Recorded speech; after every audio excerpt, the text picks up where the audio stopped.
Lakadawriba academic session 2026 ta tamgadawriba lairik sing Bosem na puthokpa ngamgadawribra haina All Manipur Recognized Private Schools Welfare Association ki President Laisram Joy Kuman wahang tawrakle. Association asin asinduna the paper and printing quality of the Bosem textbooks and their content haiba hiramda Manipur Press Club ta pangthokpa nongmagi oiba khanana inabagi thawramda wahang asi Bosem da hanglakpane. Joy na makha taraduna Bosem na puthokliba lairik sing asige printing content quality amade chegi quality asi NCRT na puthokliba lairik singa yamna khenai Bosem na puthokliba lairik asi quality laina nambagi mathakta student friendly oiba lairik puthokhanabagi matangda khananainabagi thawram asi pangthokpani haikhe loina anoba chahi ge academic session nangnaba lairik puthokpa ngamdragadi laingak asina karamba alternative sizinagadawri haiba wafam so thamlakle thawram adu DMU gi VC oiramba retired professor N Raj Mohan Singh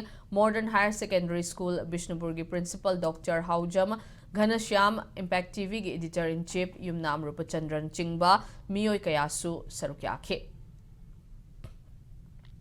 Tonganba mapangi farm kayadagi aikoi larik tamba yaroi haba government gi achobo instruction ama leibana maram oirakanda aikoi mapangi su tamda adigi aikoi state government na board of secondary na puthokudreba larik asisu matam chana puthokpa ngamdaba taragadi akoi angang sing asida achoba mangjaba ama lakadra adna alternative oiba means ama akoi thiminagadra natragana board of secondary education manipur na athu matamda time bound oiba adum laba thaba asi tawbu ngamgadra haibadigi matangda kumna khanna nainarakanda akoi mari leinaba authority singda akoi haiza loinana akoi angang singda asigumba yamna mangjagadaba thawong singa se matam sana akoina kalhobu ngamnanabagi makta ngasigi khananainabagi mifam asi akoina pangthok sabani